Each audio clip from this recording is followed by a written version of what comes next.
the next step in the evolution for me was probably about a year or two into the channel, and I was at a men's retreat with a very, I'm going to call it a blue pill group, because there was guys in the groups that were very like, you know, happy wife, happy life type of dudes.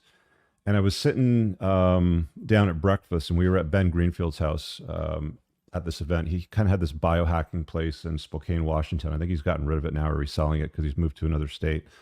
But we were at that biohacking place that he just basically built. And I was sitting down with this dude, and we were just shooting the shit over breakfast, and we're just talking about life. And, you know, women came up, obviously. And I'd expressed some of the challenges that I had gone through with divorce and, you know, dealing with chicks and sort of stuff like that. Never really had a problem attracting them. It was like figuring them out almost. And he goes, "Oh, you got to read this book." All right. So downloaded it, listened to this book. And that's sort of like what pushed me into the red pill. Ooh, that big scary word. This day, I don't use pills to describe who I am. There's so many different colors out there. They've been bastardized. They make up colors to suit their needs now.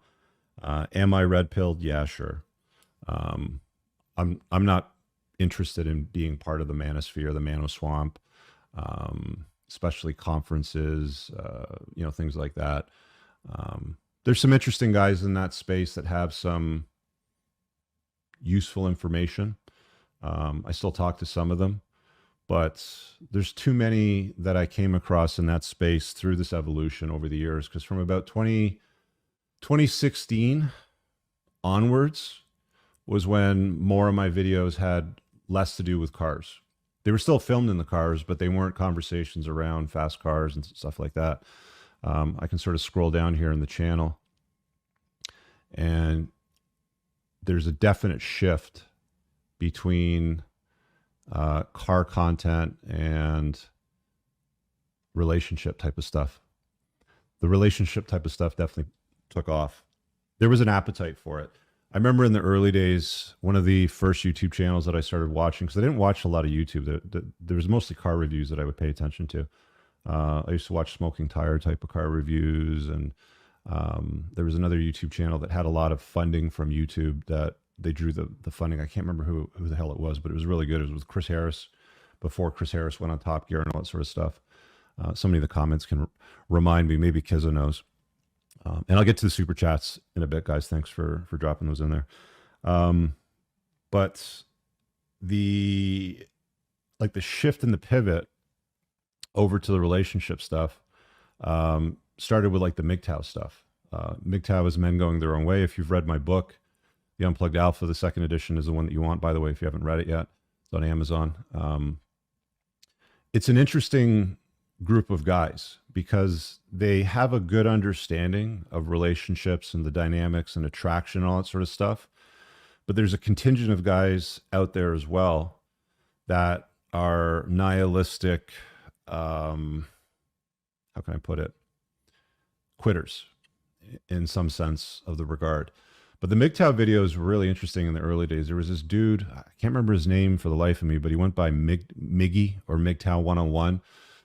He was one of the first channels that got like removed from YouTube and their purge. Because every once in a while, YouTube will purge content that it deems problematic even.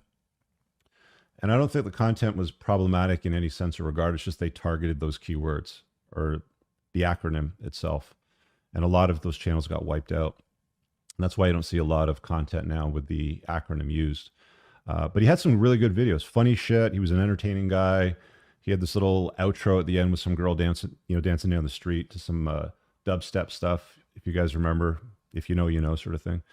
And then that sort of like went into, this is interesting. I've learned some things. I've read some books. And then I started to read some Evo Psych books.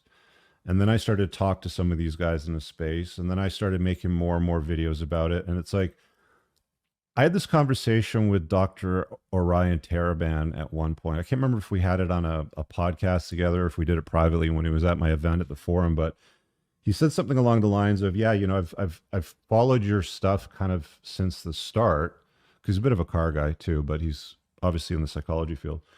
And he said, I could tell that you were kind of working through shit, almost like you were using the channel to work through ideas and solutions and tackling problems. It was interesting from that perspective to hear it back, because I often will hold up a mirror to people and say, like, look at this shit and pay attention to it. Like, can you see it? And they don't usually see it. And I'm always happy when somebody with some insight and some gumption, like the way Orion projected to me and said, hey man, I kind of saw you work through this stuff. It's like, yeah, that made sense.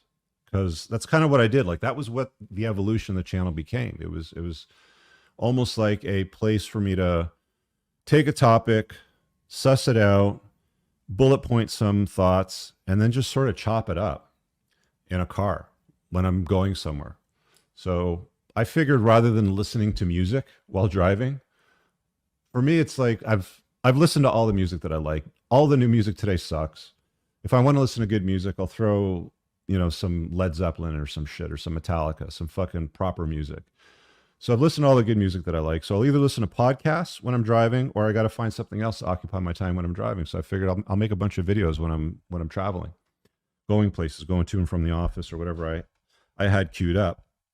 And I made a ton of videos. 1,473 have been published. And so almost 1,500 videos on the main channel. That doesn't include the thousands upon thousands of clips and shorts and edits and all the other ones that end up on the other platforms like Instagram and TikTok and YouTube Shorts and Twitter, X, whatever it happens to be. Who the hell knows wherever else they end up going as well. But there's been a whole lot of content put out that's helped me evolve, I guess, to the stage where I'm at today. I really hope you guys enjoyed that clip. If you want to watch the full-length podcast, you can find that over here, that clip's from. If you're newer to the channel, make sure you hit subscribe over here, and pin down below in the top comment, you'll find a bunch of useful links to my website, my supplement line, books, and a bunch of other stuff. Have an amazing day. Peace out.